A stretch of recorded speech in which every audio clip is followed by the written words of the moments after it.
네, 오늘 오전 노란봉투법이 통과를 했고 이른바 더 센 상법, 2차 상법 개정안이 상정이 됐습니다. 국민의힘은 또 한 번 필리버스터에 돌입하면서 또다시 대치 정국이 이어지고 있습니다. 여야 충돌이 격화되는 상황에서 국민의힘 당권 주자들 막판 표심 잡기에 힘을 싣고 있는데요.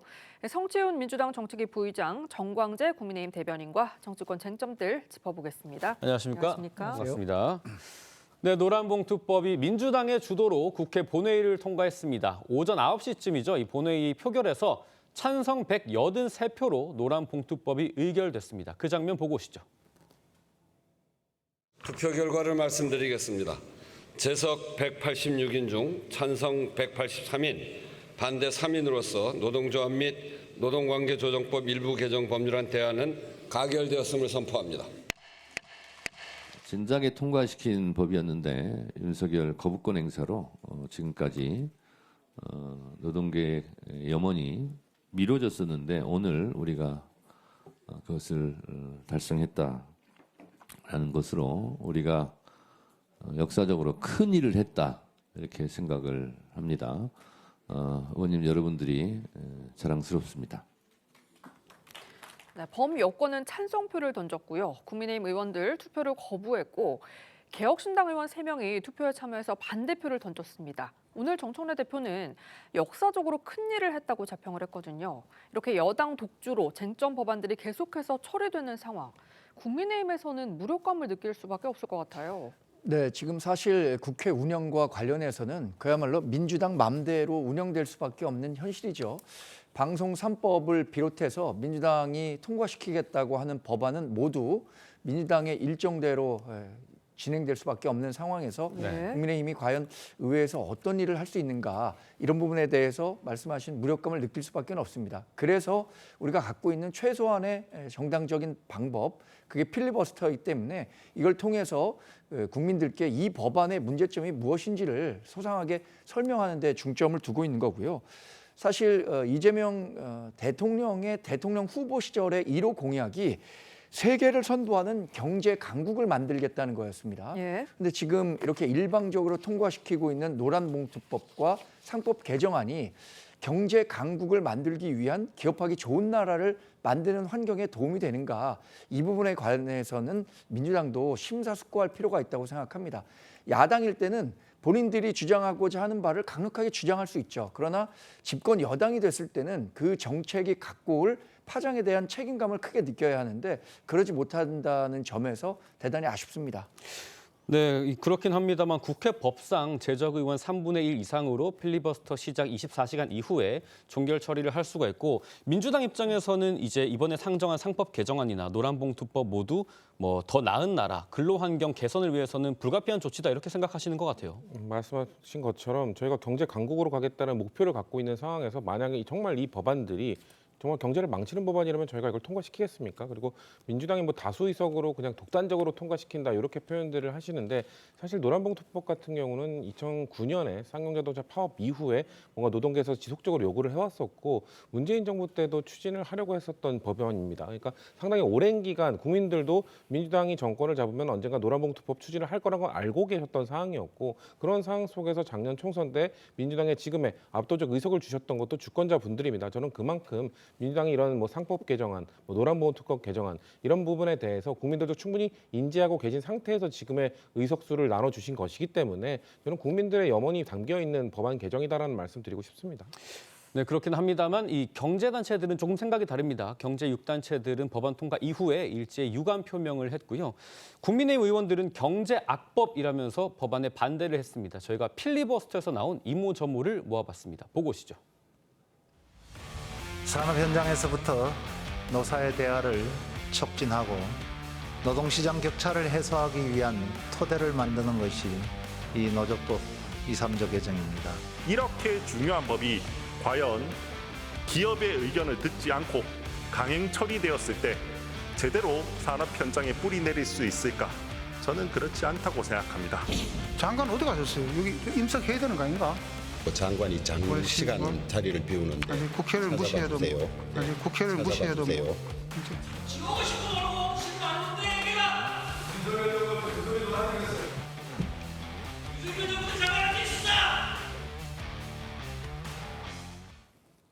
네, 특히 대표적인 외자 기업이죠. 한국GM의 대표는 앞서 21일에 노란봉투법이 통과가 되면 본사로부터 사업장에 대한 재평가가 이뤄질 수 있다. 강력하게 재고를 요청한다. 이렇게 촉구를 했습니다. 재계에 어떤 후폭풍을 불러올까요? 일단 지금 경제 환경이 굉장히 어렵죠. 경기는 부진하고 원자재 값이 상승하면서 기업 경영 환경이 녹록지가 않습니다. 여기에 미국과의 관세 협상 또 법인세 인상과 같은 여러 악재들이 있는데 네. 노란봉투법이 실제로 현실화됐을 때 굉장히 노사 관계가 경직될 수 있고 또 하나는 노란봉투법이 통과됨으로써 이 노조가 파업에 임할 수 있는 어떤 동인들이 훨씬 더 확대될 수 있다는 측면을 경제계에서는 가장 크게 우려하고 있는 것 같습니다. 네. 그래서 주한 미국 상공회의소라든가 주한 EU 상공회의소 등에서 이분들은 상당히 여러 나라에 대해서 객관적인 시각으로 이 기업 환경을 보고 있는 분들이거든요. 이런 우려의 목소리를 낼 수밖에 없고 특히 한국 GM 같은 경우엔 10년간 한국에 머물겠다라는 확약을 했지만 그 시기가 다 다가오고 있습니다. 당시의 환경으로 갔을 때 과연 한국 GM이 한국의 생산 공장을 그대로 유지할 수 있을지 이 부분과 관련해서도 심각한 고민을 하고 있다는 것이 정론이라고 봐야겠죠. 예. 네, 이러한 노란봉투법 우려에 김용범 대통령실 정책실장의 발언이 다시 한번 화제가 되고 있습니다. 기업들이 한국 시장에서 철수할 수 있다는 가능성에 김용범 실장이요. 그런 상황이 된다면 다시 법을 개정하면 된다 이렇게 말을 했습니다. 소 잃고 외양간 고치는 격이 될 수도 있는데 이 발언은 저희가 어떻게 해석을 해야 될까요? 저는 그러면 정책실장이 그렇게 기업들이 철수하는 상황은 발생하지 않을 것이다라는 자신감을 표현한 것이라고 생각을 그렇군요. 합니다. 예. 사실 뭐 아까 말씀하신 것처럼 뭐 상공회의소라든지 뭐 아니면 한국 GM, 기업 측의 입장을 대변하는 분들이 그런 단체에서 계속해서 반대 의견을 낼 뿐이지 사실 이번에 추진하고 있는 법안들은 이제 국제노동기구에서 ILO에서 제안하고 있는 기준에는 매우 부합하는 것들이 많거든요. 사실 국제노동기구 같은 경우는 한국에 수십 년 동안 뭔가 이 노동자와 기업 관계에 대해서 지적을 쭉 해왔었거든요. 그러니까 단체 행동권이 너무 제한되어 있다. 그리고 뭐 손해배상, 가압류가 너무 남용되고 있다 등등을 지적해왔기 때문에 그런 국제 기준을 좀 부합하는 그거에 맞춰서 가고자 하는 이런 법안들 통과에 대해서는 오히려 국제 노동 시장에서는 노동계에서는 환영할 만한 법안이거든요. 그렇기 때문에 당연히 기업계에서는 기업에서는 기업의 활동이 좀 위축될 수 있다는 우려를 전달할 수는 있다고 생각합니다만 한국의 전체적인 이 노동자와 기업 간의 이런 균형이 너무 기업 측에 쏠려 있기 때문에 저희는 그 균형을 이 정도는 맞추는 것도 아닙니다. 노동자의 권한을 조금 올려주는 것이기 때문에 여전히 기업하기 좋고 여전히 기업 우위의 경제 환경, 시장 환경을 갖추고 있는 한국이기 때문에 저는 여전히 외국 기업들이 봤을 때 충분히 매력적인 시장은 유지될 거라고 생각합니다.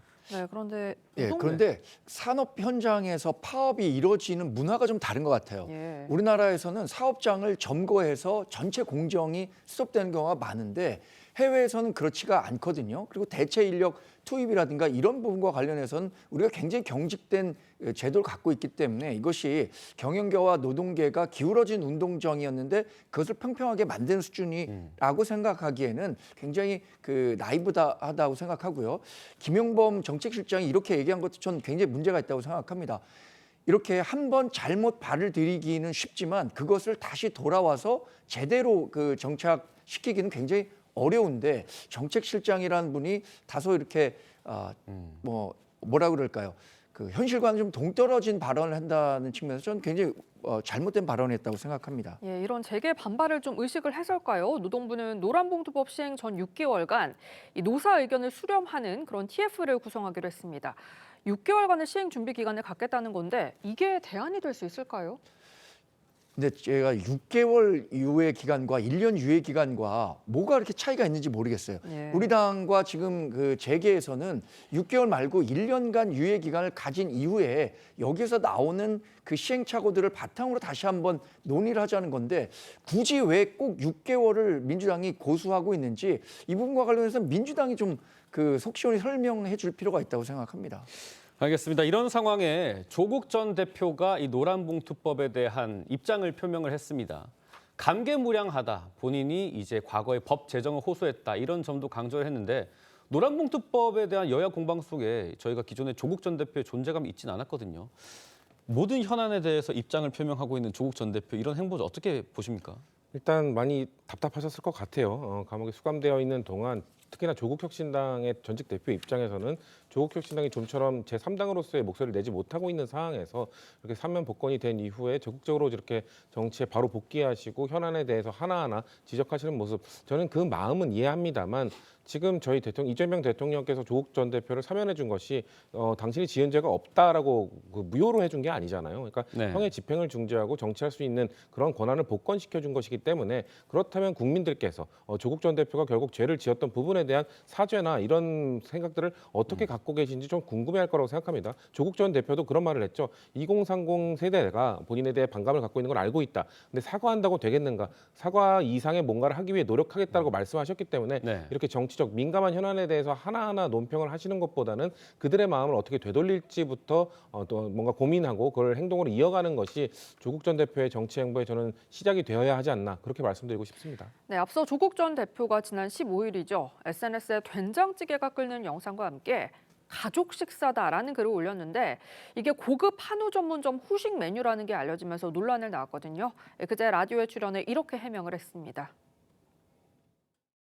제가 된장찌개 찍은 예, 사진으로 예. 뭐라 하시더라고요. 예. 가족과 밥 먹는 사진을 올렸는데 그걸 가지고 일부 사람들이 고기를 먹은 걸 숨기고 예. 된장찌개를 올렸다 이렇게 얘기하는데, 저는 일단 너무 괴상한 비방을 하고 있다. 속이 좀 꼬인 사람들이 예. 그런 얘기를 하신다 생각하고 대응을 하지 않고 있습니다. 예. 예. 그리고 뭐 제가 대응할 가치도 없는 것 같고 예. 그런 것에 일희일비하지는 않겠습니다. 예. 네, 여기서 그치지 않았습니다. 어제 조국 전 대표가요, 이른바 된장찌개 영상 논란과 관련해서 SNS에 이런 글을 남겼습니다. 제가 보여드릴 텐데, 고기 먹은 것을 숨기고 된장찌개 영상을 올렸다고 비방하는 해괴한 분들이 있다. 그러면서 부처님 말씀 중에 돼지 눈에 돼지만 보인다는 말이 있다고 덧붙였어요. 여기에 오늘 또 조국 전 대표가 부산을 방문을 했죠. 그러면서 사진을 또 올리셨습니다. 동지들과 밥을 먹었다고 사진 올리셨는데, 여기에는 또 메인 메뉴와 함께 다른 메뉴들까지 잘 보입니다. 된장찌개만 부각이 돼 있진 않아요. 논란부터 해명까지 저희가 관심을 많이 갖고 있는데 이번에 복권 사면이 됐으니까 어쩔 수밖에 없습니다. 좀 어떻게 보셨습니까? 조국 전 대표가 올린 된장찌개 사진이 왜 논란이 됐는가, 그 부분에 대해서 조 전 대표는 스스로 돌아볼 필요가 있다고 생각합니다.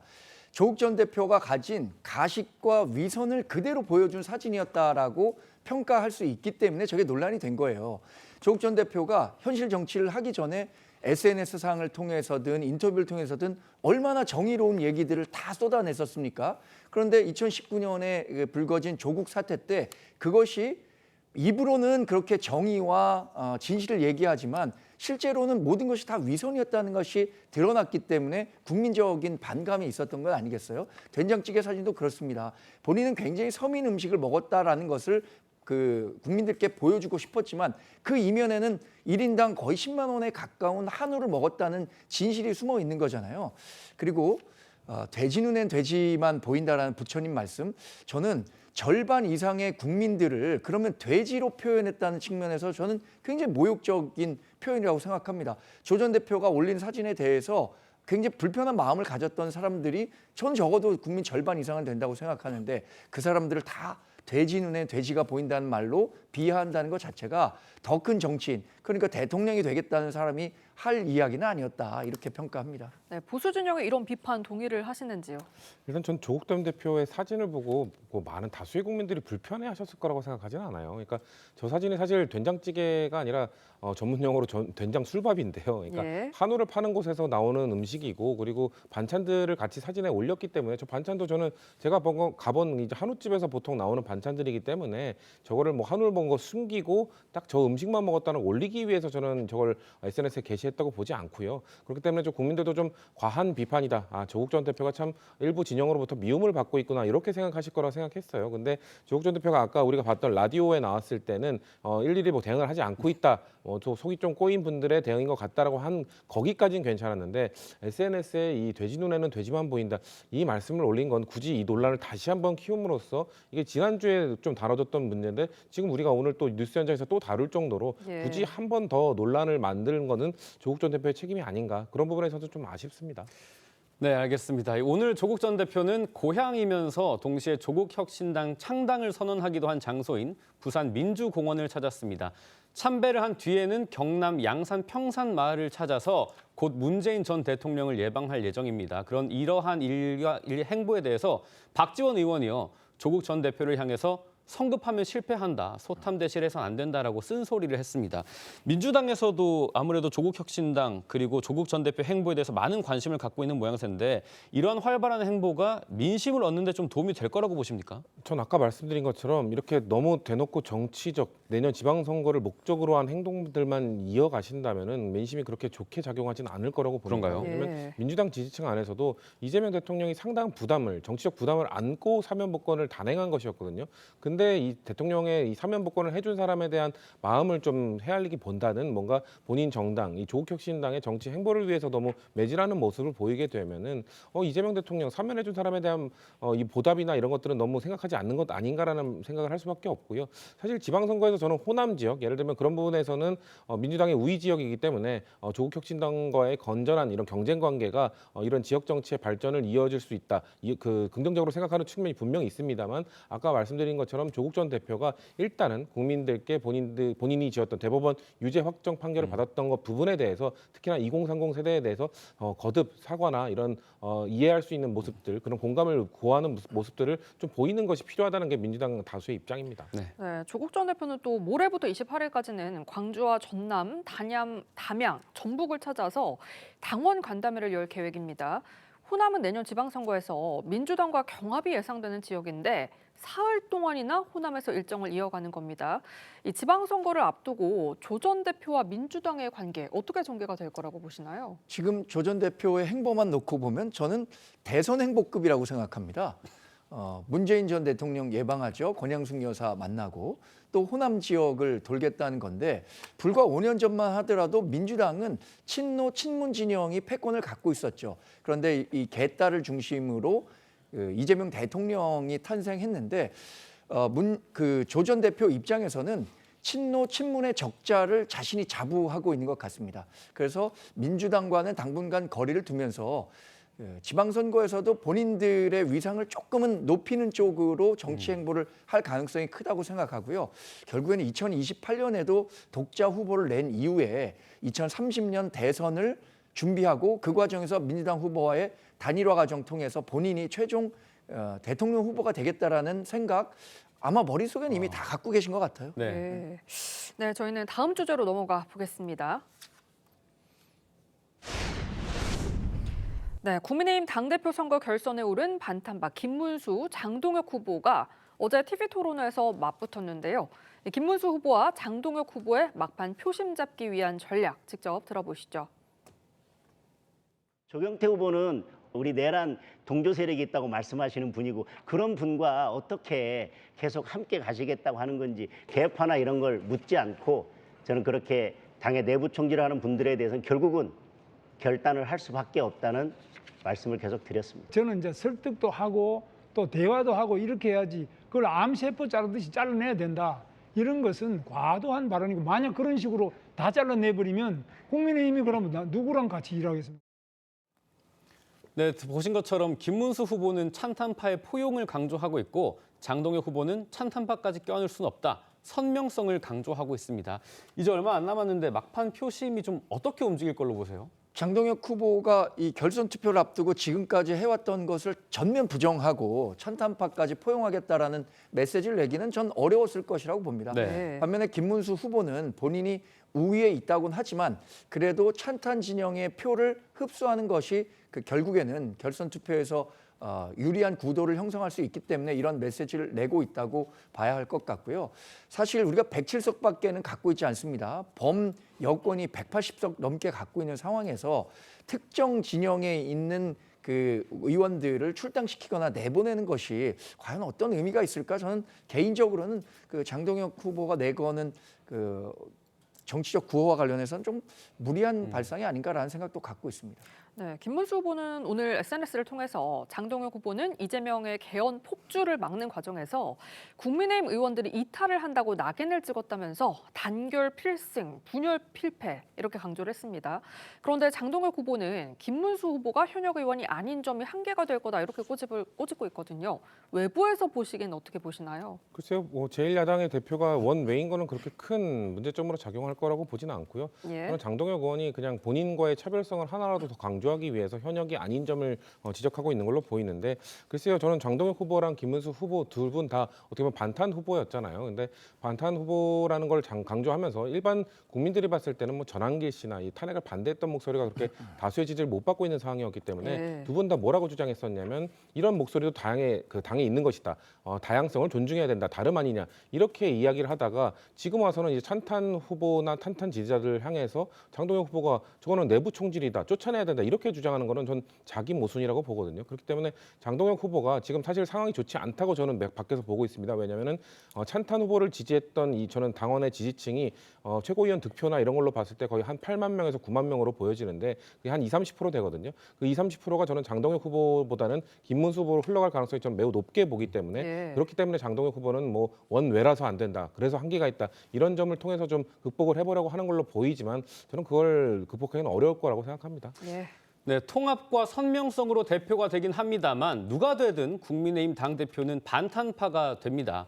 두 후보는 얼마 전 토론회에서요. 당대표가 되면 정청래 민주당 대표에게 먼저 연락을 하겠다라고 했는데 앞으로 민주당과의 관계 설정이 어떻게 될 것인지도 상당히 궁금해요. 어떻게 좀 전망하십니까? 네. 지금까지의 의회 운영 방안과 관련해서는 그 접점을 찾기가 굉장히 어렵습니다. 또 정청래 민주당 대표가 굉장히 강경한 모습을 보이고 있기 때문에 저는 이번 계기로 어떤 일이 이제 화해에 이르려면 결정적 계기가 있어야 하는데 어떤 분이 우리 당의 새로운 당대표가 되든 간에 우리 당 대표가 정청래 민주당 대표에게 대화의 그 제스처를 보냈을 때 정청래 대표도 못 이기는 척 나오는 게 지금으로서는 그 탈출구를 찾는 좋은 방법이 되지 않을까 싶습니다. 정청래 대표가 지난 금요일 전당대회 때 화환도 보냈잖아요. 그렇죠. 저는 뭐 사람과 악수를 하는 것이다라고 그렇게 강경하게 표현을 하셨습니다만 이번에 2차 결선 투표를 통해서 선출된 국민의힘 당대표를 저는 정청래 대표가 먼저 찾아가서 손을 내밀고 악수를 하는 것이 국민들 보시기에도 좀 야당을 품는 여당 대표로서의 품격을 보여주는 모습일 거라고 생각하기 때문에 그러실 거라고 저는 믿습니다. 네, 지금까지 정치권 쟁점 짚어봤습니다. 두 분 말씀 여기까지 듣겠습니다. 감사합니다. 감사합니다.